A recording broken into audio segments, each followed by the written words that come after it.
All right, we're live. Hello, everyone, and welcome to Talking About Survivor. I am Christiana Ellis. I am Mike Mateen. And tonight we're going to be talking about Survivor Ghost Island, Episode 4. On time for once.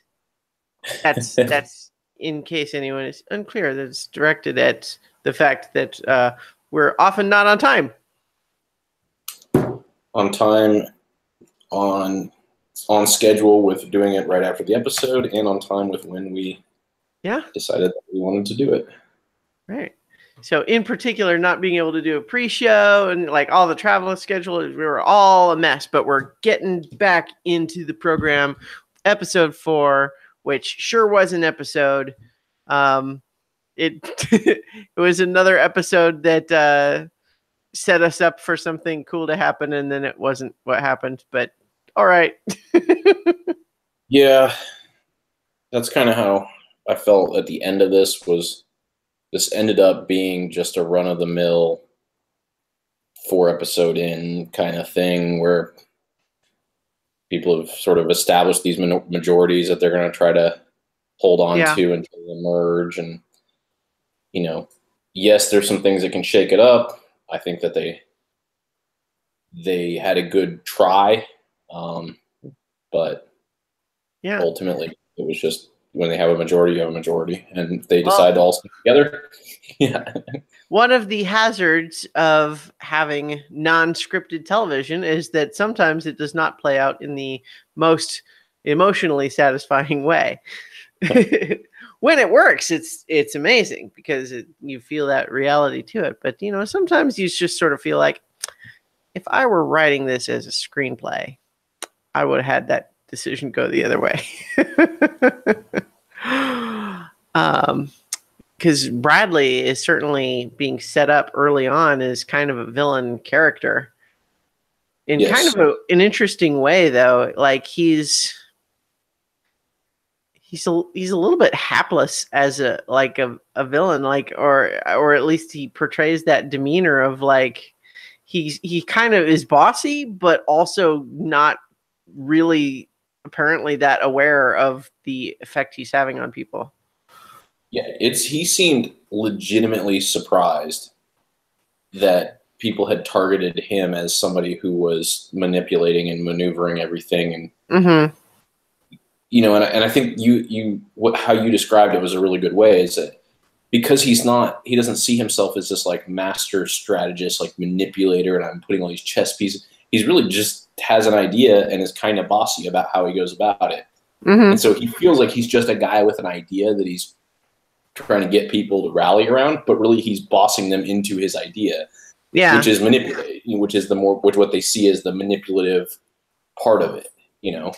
Right. It's a little bit like the same thing that Chris was encountering over on the other tribe, just in the sense of he has strong opinions and he expresses them forcefully, but that results in people feeling like he's pushing them around, even if that's not how he perceives it. It's how others perceive it. And so, plus, Bradley, as several people have pointed out, complains a lot. So, but we'll see. We'll see how that develops. You know, it's part of the interesting part, again, about this show is you take people where, you know, because Bradley, I think he's a lawyer, right? Or he's in law school. I don't recall. I didn't look up his bio. That was one of the things about not doing a pre-show this year. We didn't, at least I didn't look at any of anyone's bios.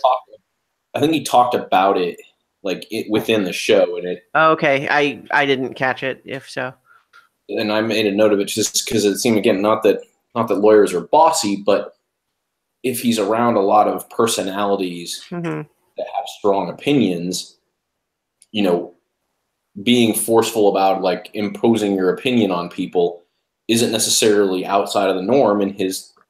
Right. Yeah. It's often a business of making your case, so to speak. Right. You know, it's like to say you are taking a position and you are working to express that position in a persuasive way.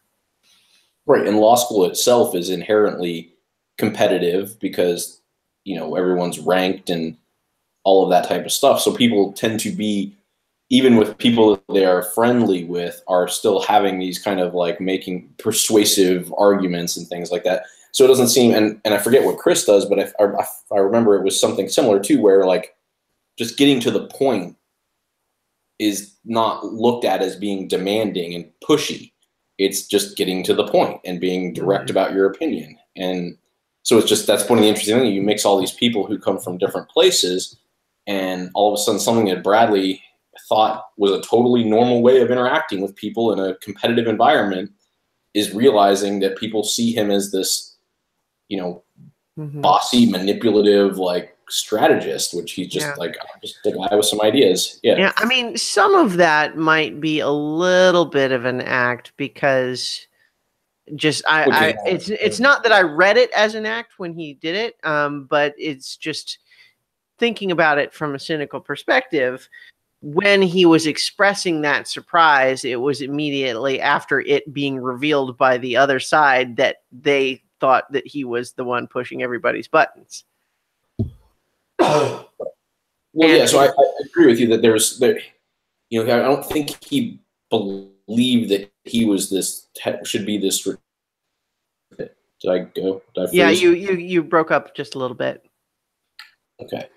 I don't think he believed that people saw him as this huge target, but then I also, he feigned that a little bit to show some shock, and then once he knew that was going to be the case, like he really at tribal council that's when I feel like he was more acting, because at that point he knew that's what was going on, but he still sort of expressed like this shock and like, I don't understand, to Probst, Well, what it made me wonder about is actually we knew that the 4 were going to try to target Bradley, right? Like we knew that.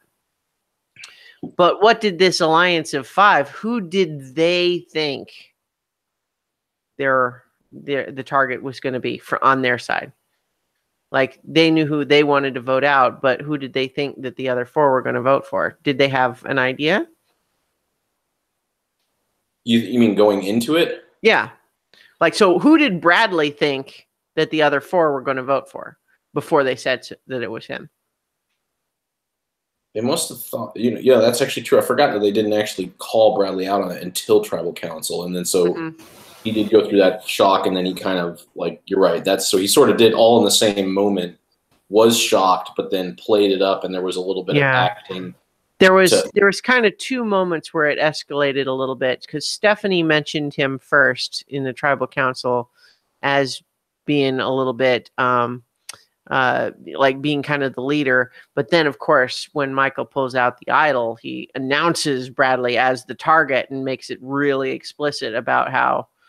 Right. And that's the part where I felt like he was acting into it, because at that point he knew that they had said, like Stephanie had said, Bradley's the leader. So, he knew he probably at that point had to figure that he was who they were targeting, but yet he still feigned this, like, I can't believe why would they be doing this to me? I'm not, I'm not a threat. I didn't do any of this.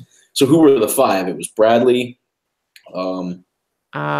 I don't have the all the names up, but it was basically Bradley, Sebastian, Chelsea, Kellen, and Michael with him? Or Brendan? No, Brendan was voted out.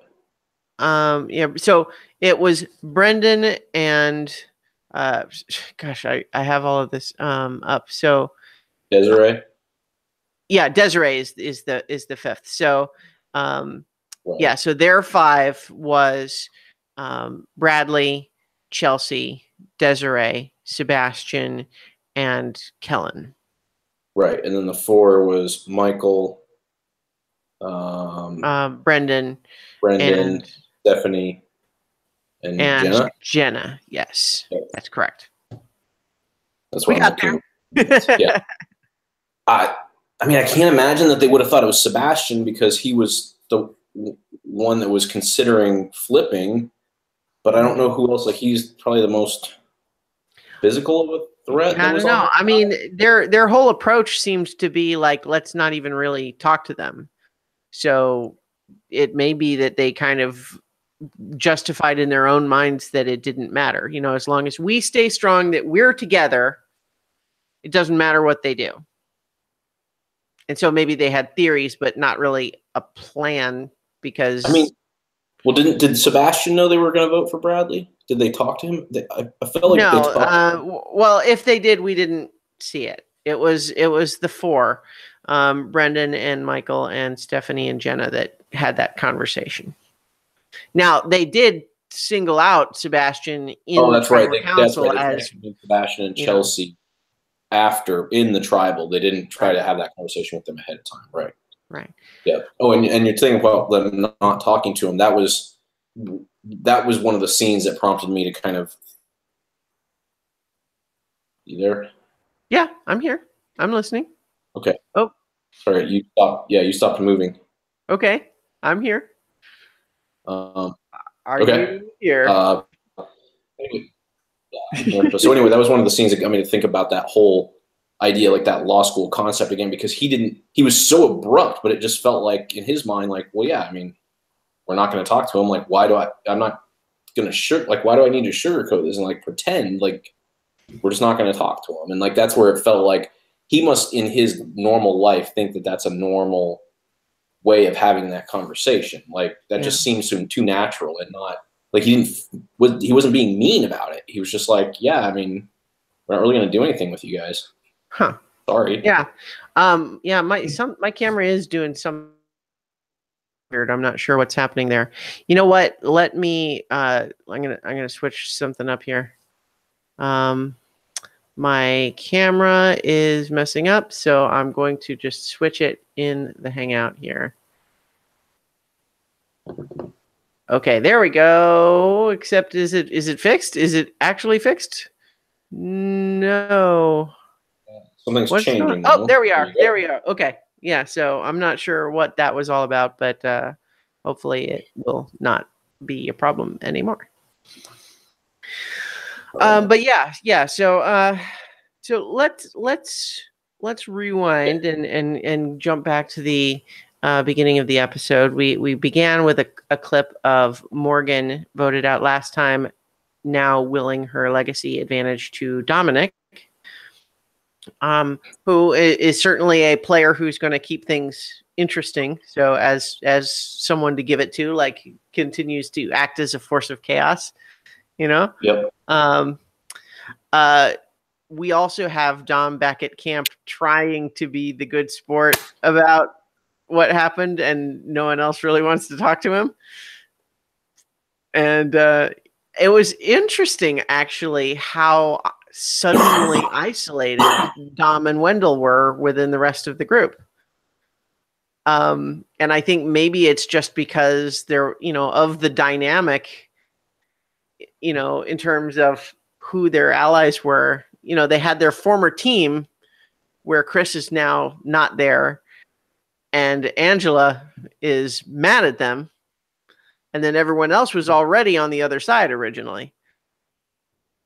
Well, yeah, and I watched the interview, just like we talked about, since I was interested in Morgan's scenario. I did watch her post episode interview or whatever. Mm-hmm. And what she was talking about is that, one of the things that they didn't show enough of, because it didn't necessarily matter in the narrative of it, is that her, Dom, and Wendell were really, like, they were the most solid three, and they were trying to sort of kind of they thought they were going to do a really, like, be a core group moving forward with some people on the peripheral. And so that's part of what I think why it looked like this is when now that not only are they down in numbers and, Angela's mad at them and all that, but they're also missing Morgan, who was kind of the cog that held the three of them together. Yeah. In an unfortunate way.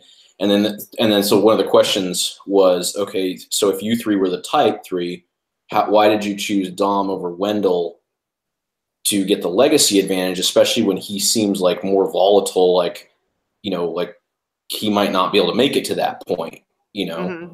And so there was another thing that's wasn't shown a lot, especially with like Dom's idol hunt, is that they always slept like next to, like, they were the best friends out of the two of them. Like, even though the three of them were an alliance, like she didn't hang out with Wendell as much as Dom. Like the two of them slept by the fire, not in the shelter. They would go get up early and start doing stuff. And she's like, so like literally it was like the one time that I wasn't hanging out with him in the evening, he decided to run off and like go find this idol.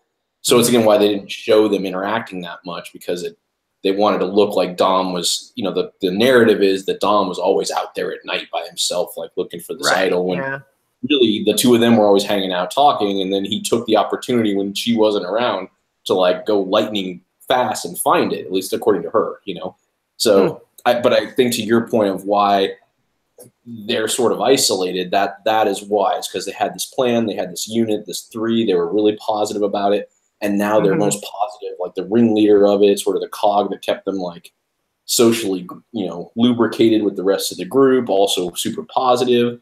Wendell's a little bit shy, Dom's a little bit brash, Morgan was kind of the one that could keep him, and now she's gone, and so they're kind of like, what do we do? Like, we weren't even really that good a friend. Like, we're just kind of together,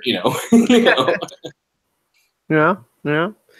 So they are definitely left together now, observing how at least there's two of us. Yeah. As opposed to either of us being in this situation alone. And then, of course, Dom is able to say, well, also I do actually have a real idol.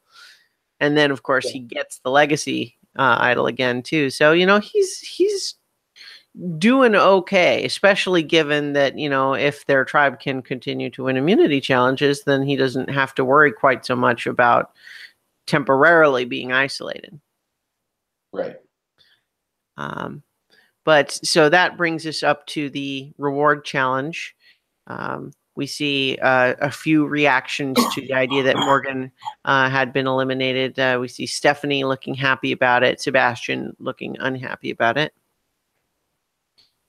This was a common challenge that we have whenever they're in a location where the water is suitable for doing water challenges.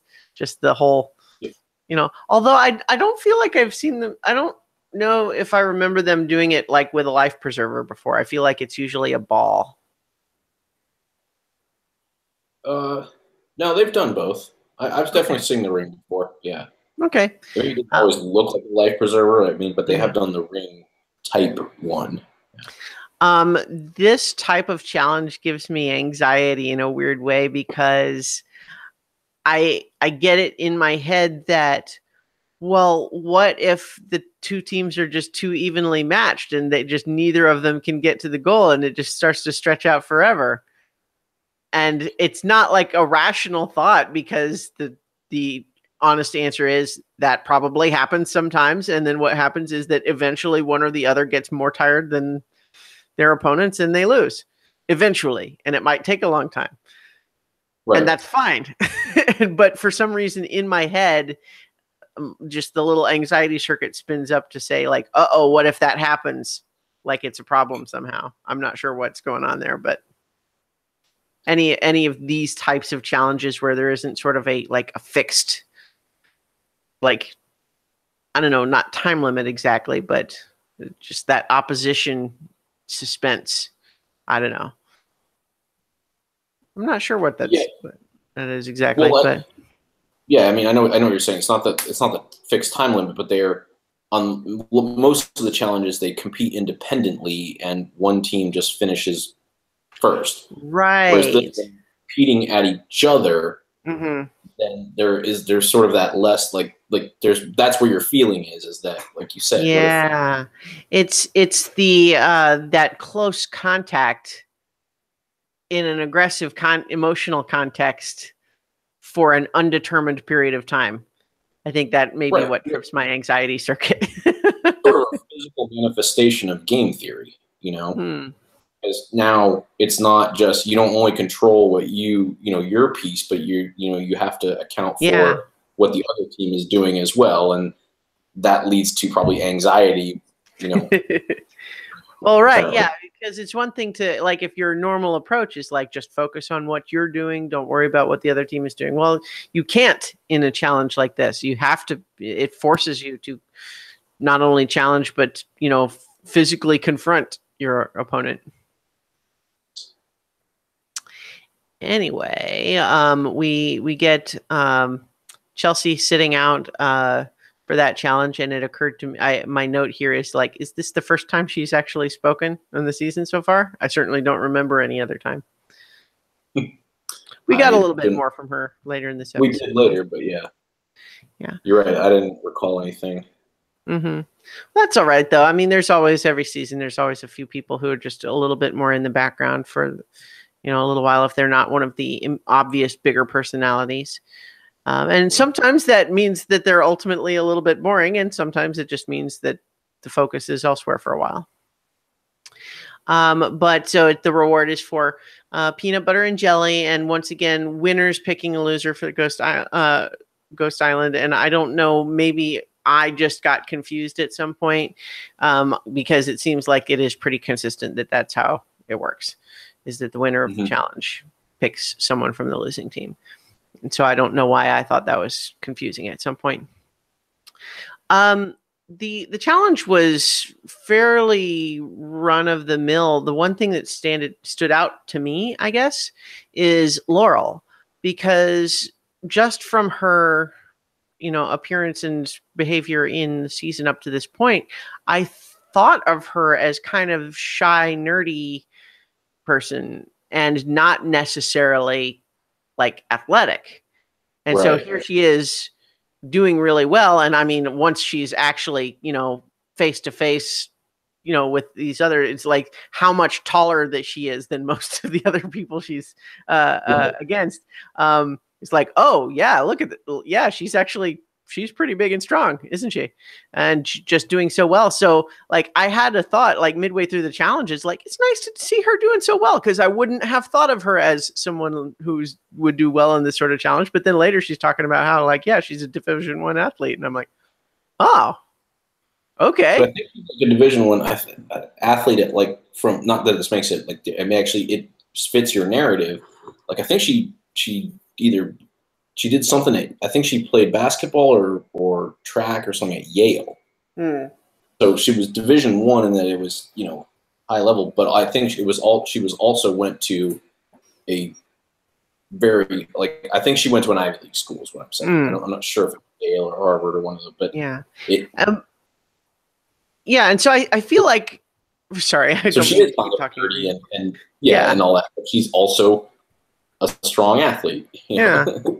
I think I picked up on the intelligence, but just in the way she carries herself in social situations, at least so far in the show, I didn't feel like I picked up on, athleticism there. Right. And so kind of surprised me to see it on display in this challenge, but I was pleasantly surprised, I guess I'll say. Yes. I mean, I agree with that, but.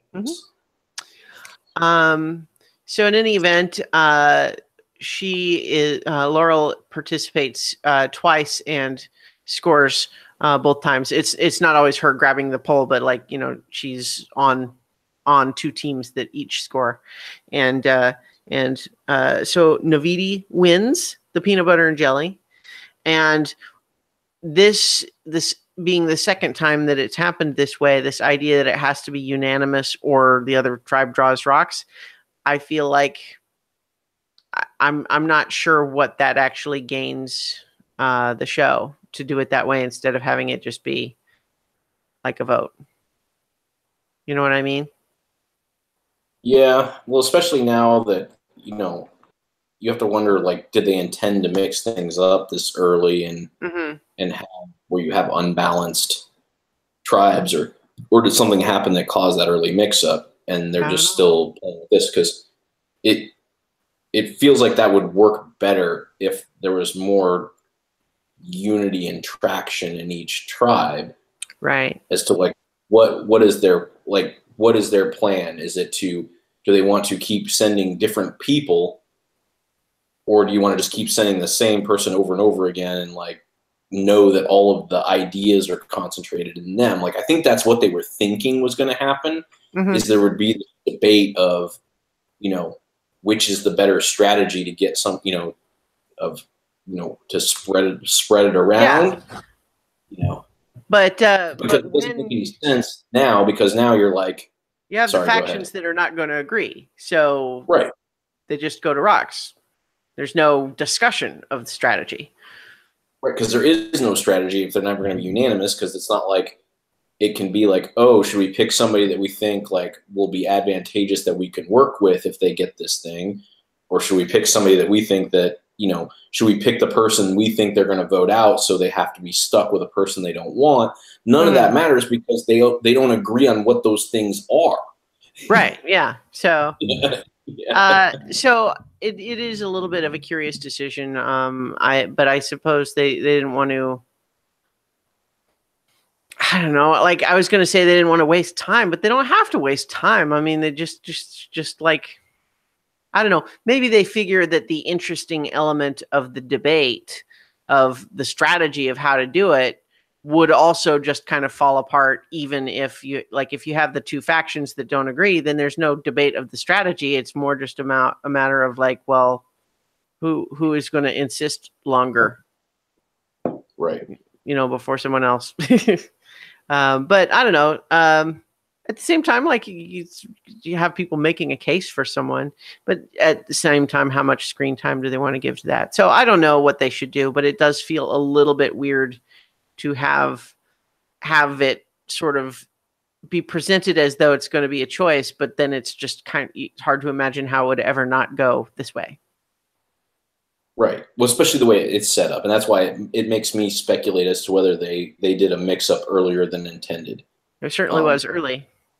It was early, and it made sense at the time. I mean, it got what we need. You know, it injected something. I mean, not that it was a boring season. I mean, it was very early. Yeah. But it did whatever they saw that it would mix things up. It seemed to work. It probably was. I mean, they probably always have that as like how, you know, a possibility. So, and I'm also curious what's going to be the mechanism once they get to the merge. Mm-hmm. Because I assume Ghost Island doesn't go away, or that'd be kind of a waste of the season if it doesn't exist for half the season. So I was just trying to think how many of the little urns that they break there were, but I think there was I at a hunch without having actually counted, I think there's one for every episode. It seemed like a significant amount. I mean, it was big, and like in my memory, it didn't seem like they were running low. They were like it felt like they were somewhere in the neighborhood of like a quarter to a third done with the row, which at hour 4 of 13 prior to the finale, that would be about right. But I didn't actually count though. But in any event, yeah, I don't know how it'll work post merge. Maybe. Oh, you know what? Maybe it'll just always be rocks at that point. Maybe, yeah, or the individual winner gets to pick someone. Unanimously with themselves. Yeah. That would actually make more sense based on what they've been trying to do. Yeah. So. Well, we'll see once we get there. But in any event, we have some nice serendipity for dramatic effect where they're all picking rocks, and Kellen jokes about it being her biggest survivor fear, and then of course she's the one that picks the rock. And here's your question for you. She basically insists that it's not a coincidence, but she says it in kind of a jokey voice. Do you think how serious do you think she was that it was not a coincidence, that it was like somehow like survivor fate or something? It felt to me like she was leaning more towards like it was a fateful thing. Mm-hmm. Like because she said something, it like made it happen. Yeah, and I don't think she's like actually like if you like called her on that would like defend it. You know, if they asked her about that, and right? Like, did you really believe this was fated? Mm-hmm. I mean, I think she'd be like, no. I mean, it was a coincidence. Yeah. It just seemed odd, but at the time, like, it really that felt genuine. Like, just that she felt like she had fated herself to do that. You know, based on that, and based on her performance, her confessionals over at Ghost Island, you might be kind of onto something there in the sense that, like, if you sort of pressed her on it, her rational mind might click in and just say, "Oh, well, I mean, of course, I guess it's actually a coincidence." But she maybe often does not necessarily engage those critical thinking circuits. And I'm not trying to say this like a criticism, but more that she enjoys thinking about things as being fate or meaningful in that way, and she kind of prefers that headspace, and so hangs out there, and wouldn't necessarily start thinking about it and like, well, okay, logically, is it actually this or this? She just doesn't go there unless pressed on it, because I don't know. Yeah. In any event, as she actually gets to Ghost Island, I at first thought she was talking about her greatest survivor fear was drawing a rock, like like nobody wants to draw rocks for anything, but it was actually, yeah, honestly. Yeah. Well, that's how it's kind of presented in that moment. But once we get to the island, it's actually not that so much as just the idea of being by herself out. Yeah, out like the separate thing. Yeah. Yeah. So she gets to play the game, which is nice. So we're at 50% so far. Yeah. Although, I'm sorry. Wait, what? Because she ended up like not using it. So well, but at the same time, she got to make that decision for like a meaningful reason, which is yeah. So even though she didn't just make a 50-50 guess and either win or not, she was presented with the option of making a wager or not making a wager, and made her decision based on on a rational basis, right?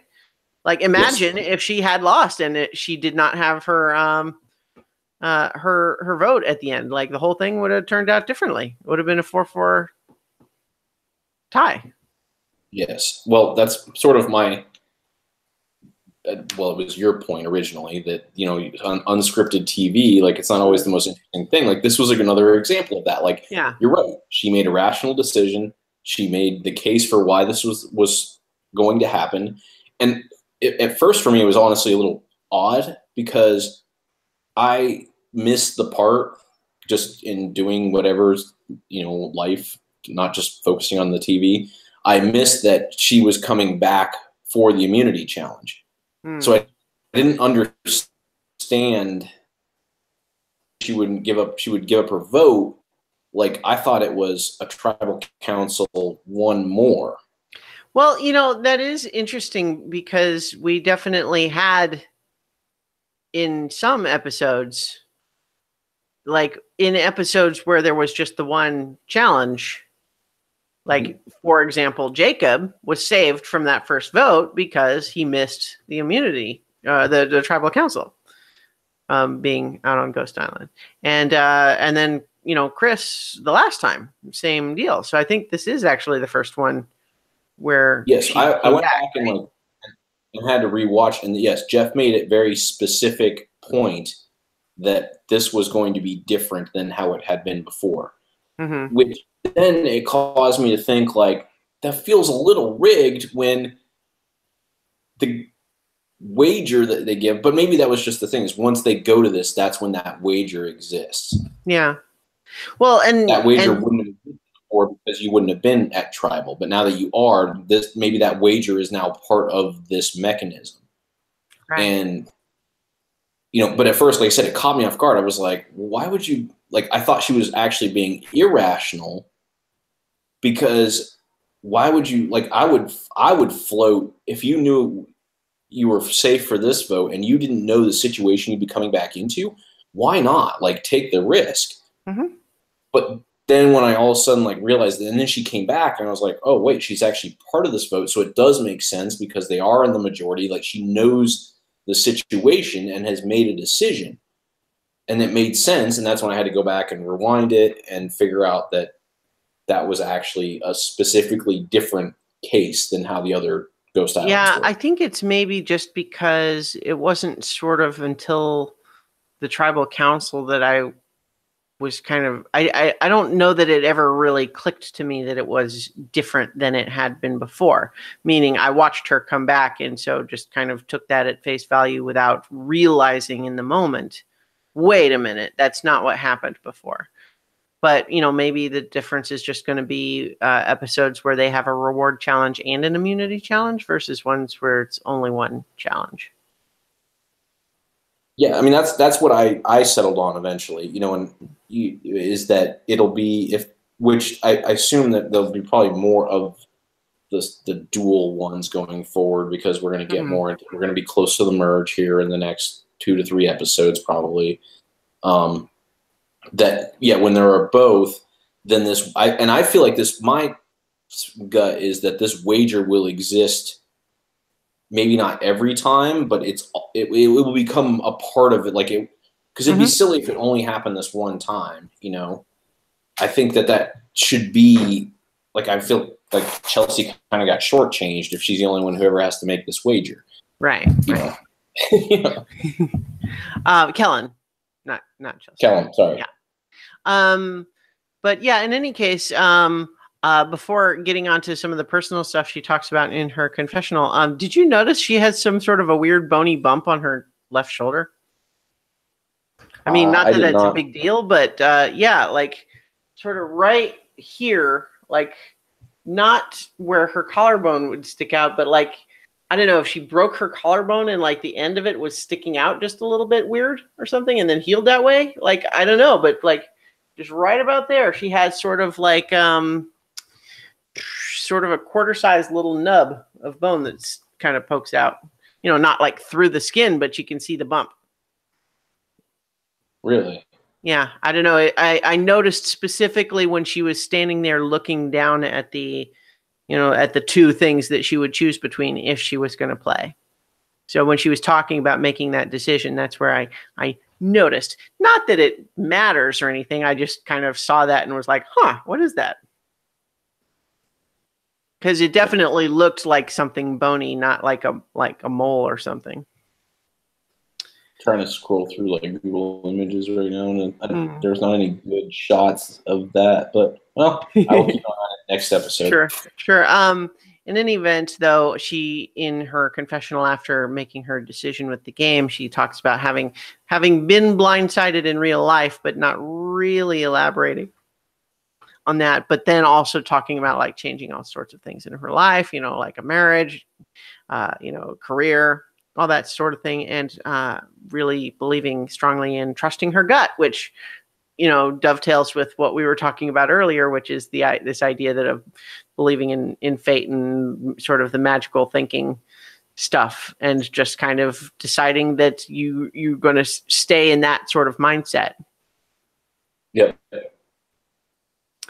Well, and that's where like you said, you can see that if she had been wronged, and it felt like it was her relationship where she was wronged, and as a result of that, sort of deconstructed a lot of her life to go because she had propped it all up on that. That's what it felt like, and you can see if you've gone through something like that. I mean, that's when a lot of times people look to that sort of external piece, and when you're trying to say oh, this was all really crappy what happened to me. It's almost like the things happen for a reason sort of mantra, but it sounds like a more well thought out version of it. So that's sort of her fate thing, is that hey, sometimes things don't go my way, but I'm strong enough to overcome them, and it's teaching me something. It felt like a very positive spin on all of it. Yeah. And that's why her biggest fear was being separated. And by saying that, she was fated into being separated, but realized it wasn't so bad and was actually able to overcome it. And so she took that back, and that, so I enjoy her talking about that, but it was a nice human character moment. I don't know. This Ghost Island thing is really getting people to open up. I don't know. They haven't made it seem like it's that hard there. Yeah. It's just it's creepy, I guess. Maybe just like she talked about not wanting the atmosphere of it to get to her, but it's just sitting there under a sign is saying one decision could cost you everything or whatever that sign said.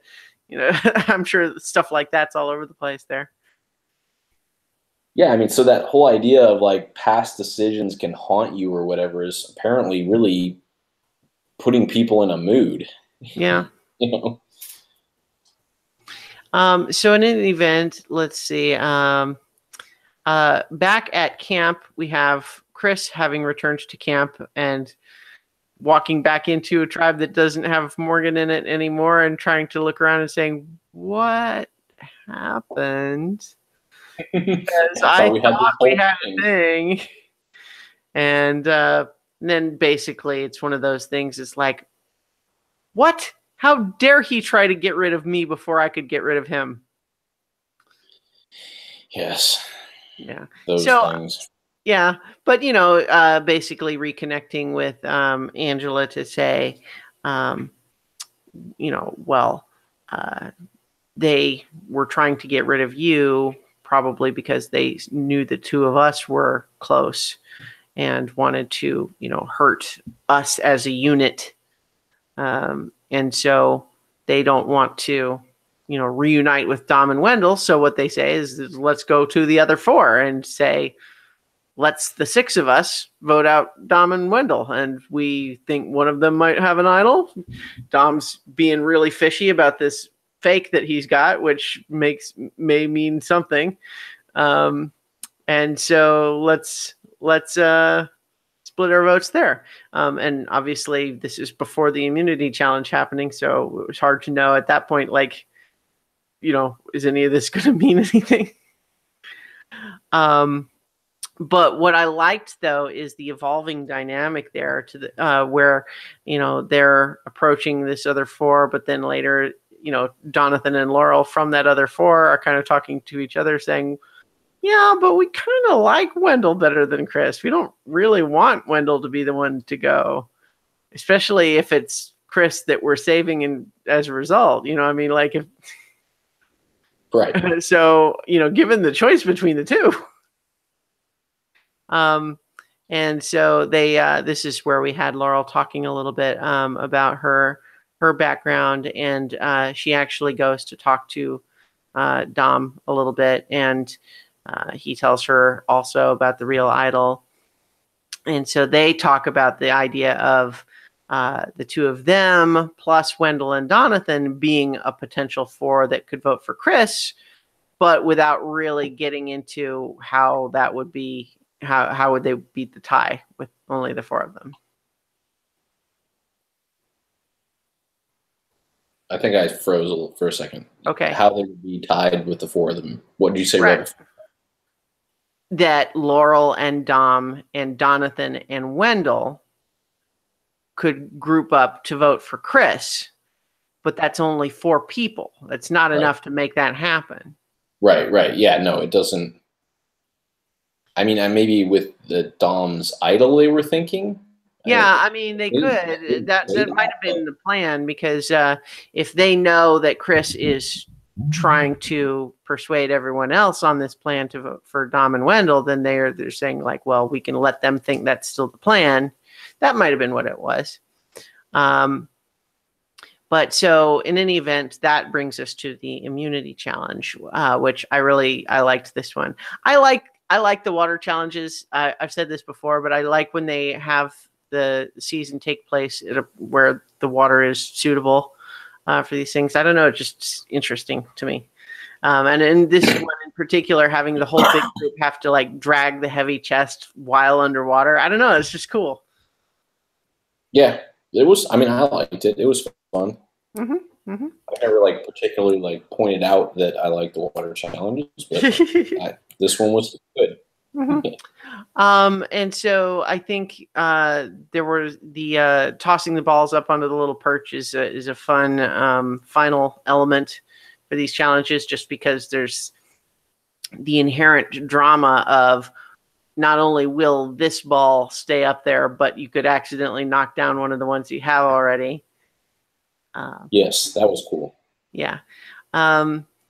And holy cow, take a look at that that huge comeback. Like, Navidi was way behind throughout the whole challenge, all the way from the beginning of not being able to get their door out, but then they just, Malolo couldn't quite get that last one. Navidi just came all the way through and won. It was funny. I felt like at this point that the show inadvertently telegraphed this win to me, because they spent so much time on this whole plan with Dom and Wendell and all that, and they didn't even like address the other one. It was almost like, you protest too much. Like, yeah. You didn't give us any, like, it just felt like, it wasn't, because at one point I was like, oh, is this going to be what goes to tribal council? And they're just really trying to lay this groundwork. But I was like, it just felt too heavy-handed. There was just something they just missed on that edit for me. Yeah, where I was like, they're definitely not going. I didn't like guess during or anything, but as I kind of mentioned, certainly the amount of strategy talk we were getting prior to the immunity challenge was an indication, if nothing else, that situation was going to change. So like, even if they had lost, it would suggest that the dynamic of who they might be targeting and why, and where the alliances break down, would potentially change before the vote. Otherwise, why would we spend so much time on it before the challenge? But as it happens, that whole thing is delayed, which is a little bit, it's one of these things in the episode where they kind of set up a really sort of interesting dynamic with that tribe of like where the alliances are and what the plan might be. And I was interested in all of that, but then they won, so they're not going to tribal council. It's the other tribe. Yeah. That said, it's nice to have the other tribe have to go to tribal council. And of course, as is Survivor tradition, we have a confessional of Brendan saying, I know I'm not supposed to be happy that we're going to tribal council, but it's kind of exciting to finally get to play. Yep. Yeah. Yep. Now, probably everyone there probably has an equivalent sort of confessional, and they don't always show it. But and I didn't even catch it at the time because it just felt like, yeah, it didn't. It's exemplary of like how they're all feeling, Right? And so his quote. Yeah. In hindsight, obviously, we know why they use this quote, but yes, exactly. Yeah. So like, I didn't guess or anything. It's just again in hindsight. Yeah, it's like, oh yeah, So let's see. We've got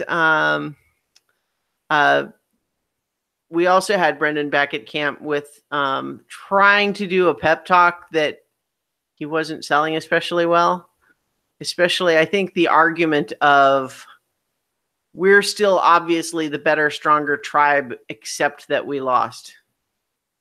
Like, we just didn't seal the deal. We were ahead the whole way, and then we just didn't seal the deal. And it's like, well, yeah, you didn't, and they did win. So I'm not sure that the argument of you should be reassured that you are actually the better, stronger tribe anyway, even though you couldn't seal the deal and the other tribe won. I don't know. It seemed like it's not necessarily an argument that couldn't work, but as I heard him trying to deliver it, it didn't seem like it was landing. See, I felt like it was meant to be an argument for himself. Like, I thought it was a well-veiled, like, hey, let's keep all the strong players like me because we're strong. Yeah. That's how I, No, you might be right. I mean, that makes sense.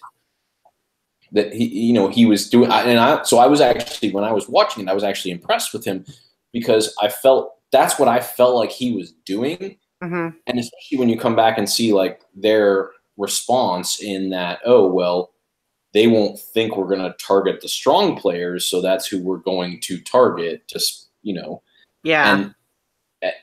And so that sort of fulfilled what I thought was happening at that point. But I thought he was doing a really good job in it because it didn't feel like he was saying, guys, we want to make sure we keep the strong players, right? Wink. Mm-hmm. Yeah. He put it in a way that just sounded like, hey, like we're a really strong tribe. Like we'll be back next time as long as we're the strong tribe. Yeah, like I could I could give him credit for making that argument, like trying to disguise a case for keeping him around as part of this this pep talk. But at the same time, my kind of gut reaction to that scene was not even so much about what he was saying, so much as how it didn't seem like it was having the effect he was looking for on the people he was talking to. Right. Which we saw in the fact that they were like, yeah, let's pick. They'll never think we'll go for the two strongest ones. So let's go for them. And that whole thing, it's not the first time that this happens in a game like this, but it becomes this thing with the two sides going, clearly I cannot choose the wine in front of me. That whole, like, who are they going to pick? Well, I have an idol, so I'm going to have to try to play the idol for the person that I think you'll pick, but that I have the idol. So you want to vote for who you think I think that you'll play the idol on, but then that. So, and it just becomes this whole. Right, which is sort of like how I called the challenge earlier, the physical embodiment of game theory. This is like the hyper intellectual version of game theory. Mm-hmm. That's how I've always thought of that Princess Bride thing. Like that is game theory in the Princess Bride. Oh yeah, but it's like ramped up to a point that's just like ridiculous. Mm-hmm. And that's kind of where this got. Like it's this hyper intellectual thing. So right. So in any event, this idea that they will think that we won't vote off someone strong. I think we should take an opportunity to remember that Michael is 18 years old. Yeah, I actually have a note about that in the tribal council section, just that like he is really good with words for an 18-year-old. I mean, he's good with. I mean, this was a legitimate. I mean, I know we joke about it, but from where they were at, this was a legitimate disruption strategy that he created and caused 3 other people to agree with, who are his elders and everything. Like he was so far above looking like an 18-year-old and acting like an 18-year-old that I forgot it until I pulled up the wiki to like check, because that's how I sometimes like check my notes to make sure like I caught everything. And I was going through players and I was like, oh yeah, that dude's 18. It's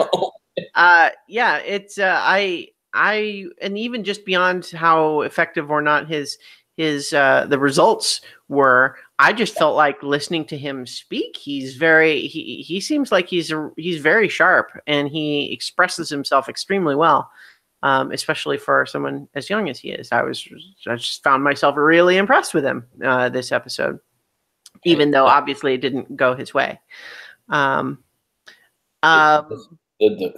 The world may be shifting. We always talk about when people say millennials versus whatever is really just young versus old. Yeah.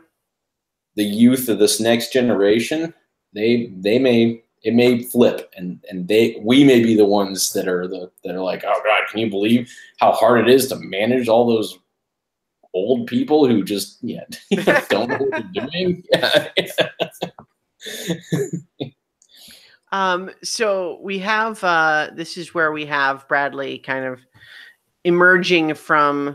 In past episodes, he had been the complaining guy when he went to the different camp, but this is where he started to emerge as, the guy who's like, okay, well, we're just going to stay strong, so just don't even really engage with them. Like you can have conversation with them, but just don't even really get into this idea that they're going to try to approach us, because of course they will. And he kind of just he blows off Stephanie pretty. Not in a mean way, but certainly in a nope, shutting that down way. Exactly. And that's where this is where I saw that in his mind and his experiences, he did not feel like this was like aggressive and rude. Like he was just like, this is the thing. I hope you'll respect that. Yeah. And he was sitting there like, wow, what a bossy, rude, unapproachable jerk. You know? And there was a complete disconnect in how that happened, based somewhat on the power dynamics, obviously. But so I have liked Stephanie so far, and I don't dislike her now, but I totally big roll of the eyes as she's sitting in the sand writing hope in the sand in front of her. I'm just like, oh God, that is just so contrived. The funniest part about that, it was like one of the things that almost had me convinced that this was going to work. Yeah. Because it was so contrived. It felt like I was just meditating about hope. Yes. And you helpfully wrote it out for the camera and everything. The payoff was like, the producers were like, oh my God, we better. Yeah. She meditated on hope, got hope, and then Michael did this, and it worked, and they're all happy, but it didn't work. Well, I was also a little irritated with her for talking about like, well, they seem like they're unbreakable. We don't seem to have any roads, so it's kind of out of our hands. And while it's sometimes going to be true, and ultimately it kind of was in this case, that the 5 did actually stay strong, but it's never out of your hands. Like you can't ever give up on it. And, she's obviously not completely giving up if she's writing hope in the sand, but at the same time, just even expressing the words that it's not in their hands made it sound like, oh, well, what are you going to do? And which I didn't like, even though obviously it turned around when she, and there's this, this idol possibility. But that's part of, again, what made Michael's performance stand out so much is that the people he's playing with are writing hope in the sand. When he's creating, because again, we haven't even touched on this part yet, which I mean, obviously it's more related to tribal council. The fact that he bluffed as to what the idol could do. That was such a good idea. Very legitimate way. Yeah. It's like, we knew because we saw him find it that that's not how it worked. But as soon as he said that, I'm like, that's amazing because it's so plausible given everything we know about the whole setup here. Yeah. And everyone remembers James going home with 2 idols and this was his and we're trying to reverse the curse. And so, wouldn't it be cool? Getting 2 idols. Like it made sense. And it was so, and he was so well delivered it. But again, like you contrast those things and, one is creating, so it's not just that they had the idol. He created this whole plan and idea and he built upon it because his original idea that we saw wasn't to duplicate the idol or make it have double power. That came to him later. We didn't even see that until he delivered that in tribal council. And then, you've got Stephanie, who, again, we like, but she's meditating and writing hope in the sand, which I don't want to discount as like a thing that can be helpful. Well, meditating on hope, sure. Strategy, but the shot of her sitting there having written hope in the sand in front of her, just like it felt like it's the cheesiest greeting card ever, as opposed to any kind of an authentic expression of emotion, which is not to say that it's impossible that she is really the kind of person who would actually write it in the sand spontaneously and not for the camera's benefit. But, I mean, there's something to be said for, it's not like she was journaling exactly, but, writing. I mean, there are schools of thought that like writing out what you want to manifest can help you. Yeah, so I don't want to. So it may have been legit, but you're right. It did feel contrived. It felt like she was playing it to the camera, like just in case. Like, you're right. But so basically, it was either contrived and super cheesy, or sincere and super cheesy. And still super cheesy. Yeah. But in any event, this is also about the time where we have Bradley rolling his eyes about, Desiree suggests that Brendan might be the threat, which is interesting, just given that that is who they eventually vote for, because Bradley rolls his eyes at that point saying, no, Michael's the threat. Brendan's not a threat. He's docile. He's like a dad. And I'm like, oh, see, yeah, I don't especially like Brendan, but I also don't like Bradley talking about him that way. Right. It's such a bratty attitude. Well, and Bratty Bradley.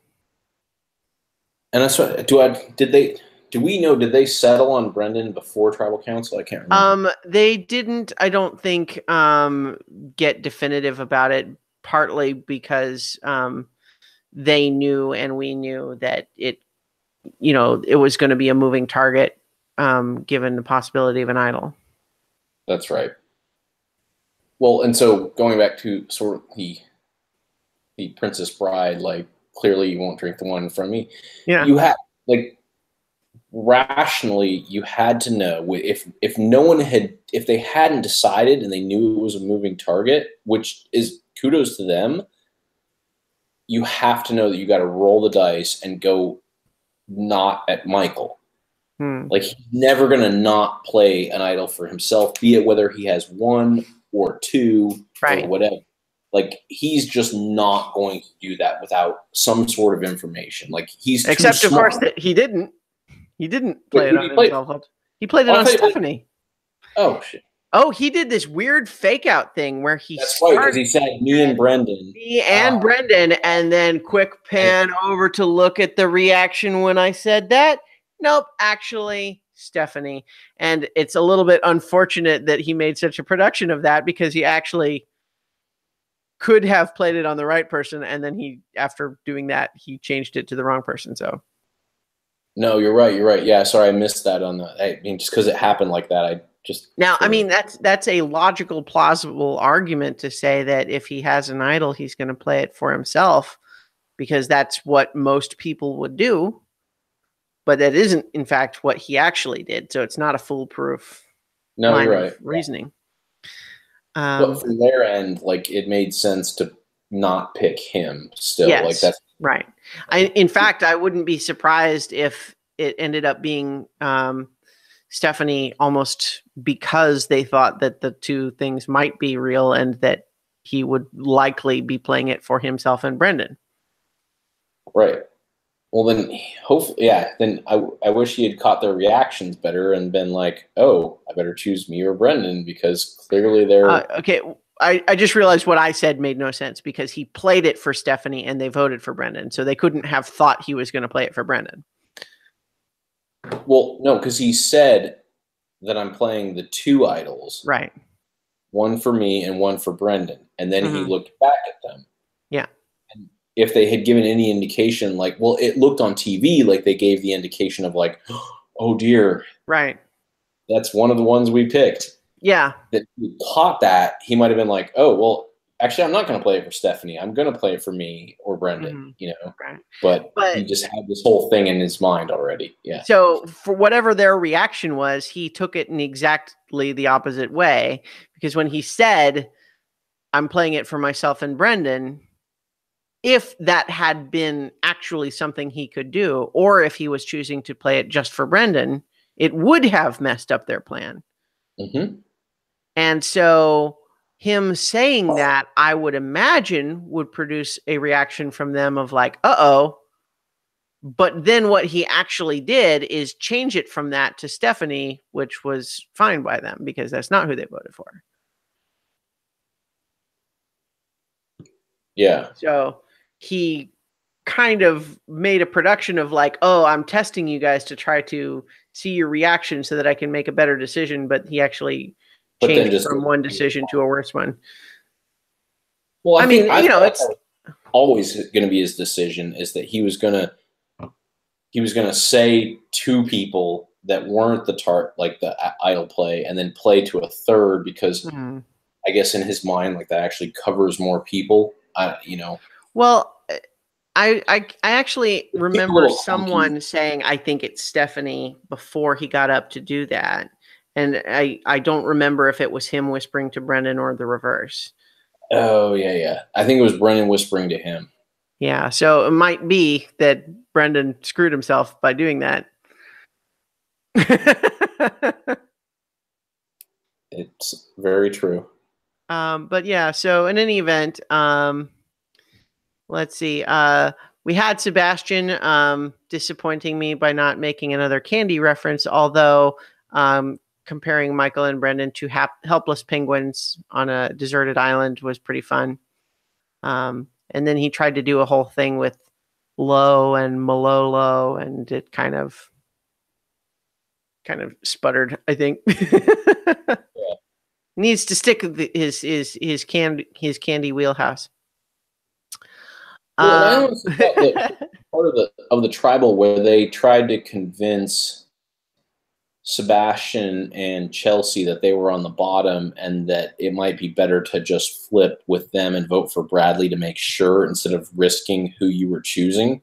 Mm-hmm. I thought that was a very fair argument. Yeah. I mean, that was the cleverest part of the whole thing. After we've kind of bashed him, not bashed him, right. But we were critical of how he played the actual idol. But yeah, I mean, only in the sense that obviously, with hindsight, he made the wrong decision, right? Like, I mean, that's just a fact. But I think that I'm 100% in agreement with you that it was a good plan. And I think well executed, even if it ultimately didn't work. And it was kind of, unfortunately, that's where we started this episode, was expressing how it was a little bit disappointing that it didn't work because it was such a cool plan.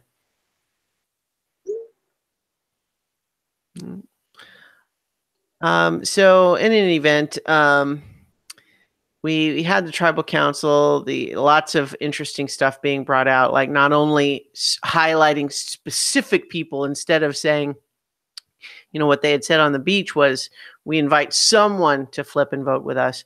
But instead of just saying someone in the abstract, they picked out two specific people and kind of just said, we can tell you guys are on the bottom, whether you realized that or not. That's what we see. And whether that was totally fabricated or what they really thought was kind of, who knows? But that was a good approach.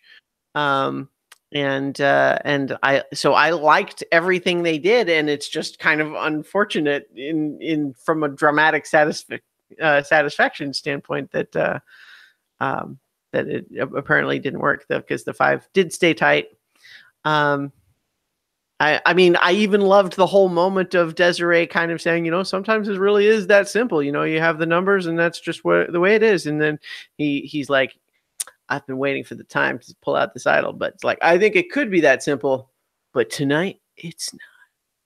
That was cool. I mean, it's just like, and then, as you mentioned, the idea of saying, and it's actually protecting two people, it seemed very plausible.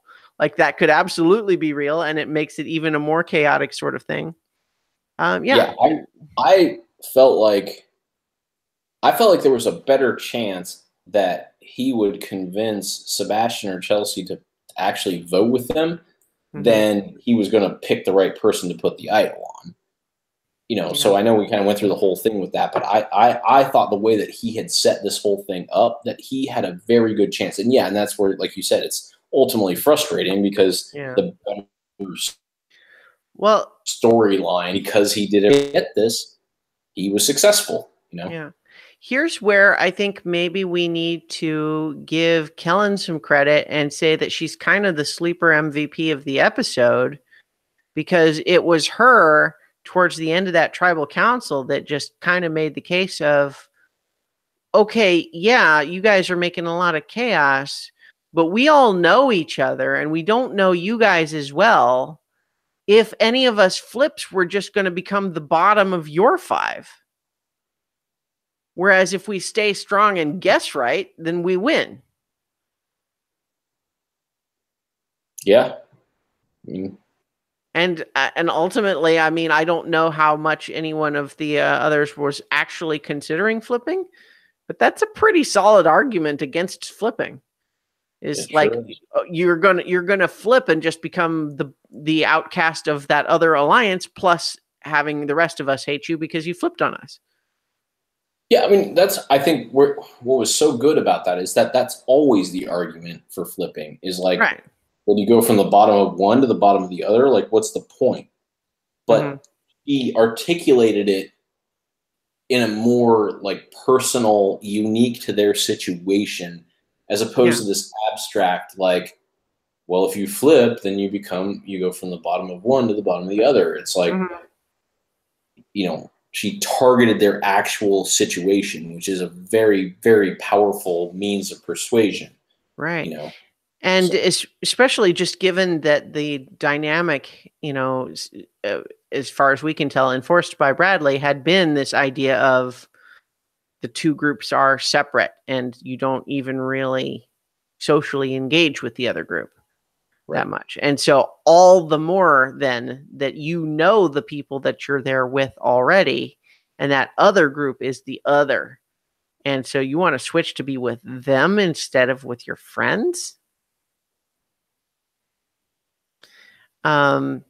Just because, of their promise, like, that. And so I mean, ultimately, I think even though I was rooting against her argument there, I think that was a persuasive argument and may well have made the difference.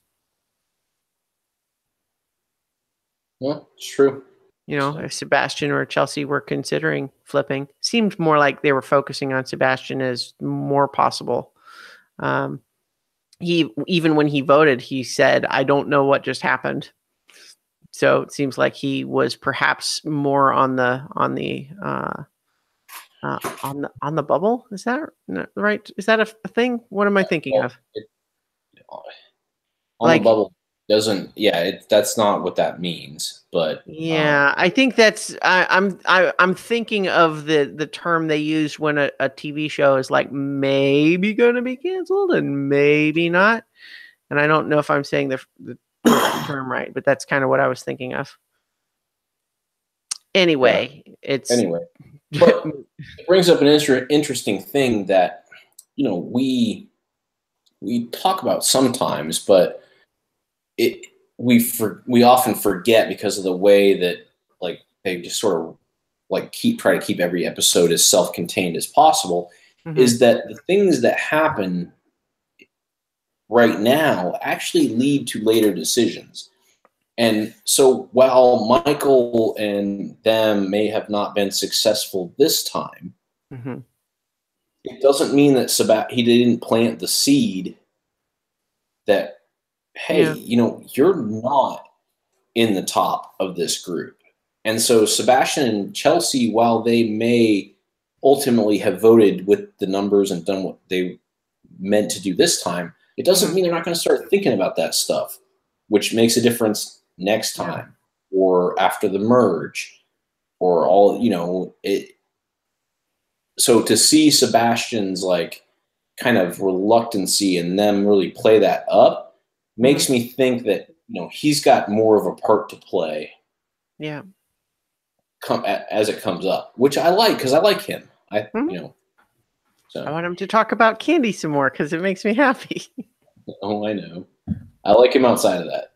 I do too. I'm kind of fixating on that just because it surprised me so much the first couple of times. Just in particular, this idea that he's bonding with Chris based on their Florida upbringing, and then his just off the top of his head suggestion of something that they might do out as friends is pick out gummies for each other. It's amazing to me that would just be that's your off the top of your head example of what friends do is pick out gummies for each other. But anyway, so that's pretty much all I've got for this episode. I feel like even the preview for next time didn't give us much meat. Maybe Jonathan is connecting with Chris after all. Desiree is intense in the challenge. She decides she has them pull her in, even though she's not fully on the raft or something. Yeah. No. They didn't give us much here. I feel sorry, my that's right. Yep. We're hearing both rings. That's kind of funny. I know. I fixed it. Yeah. But I do need to go return that call as soon as we can. But yeah, sure. We didn't get much on this one. I feel like, over the course of the weekend with the March Madness going on, they are going to do more ads during that, or it might be more revelatory. Because they like to use CBS likes to use their cross promotion. So we might see a little bit more, but at this point, no. Okay. And then Brendan's final words. I mean, a little generic, no surprises there. He was a little bit of a generic guy, ultimately. He was fairly generic, yeah. But the season continues, and so we will be back next week to talk about episode 5 of Survivor Ghost Island. Yep. All right. So, good night, everybody. Good night.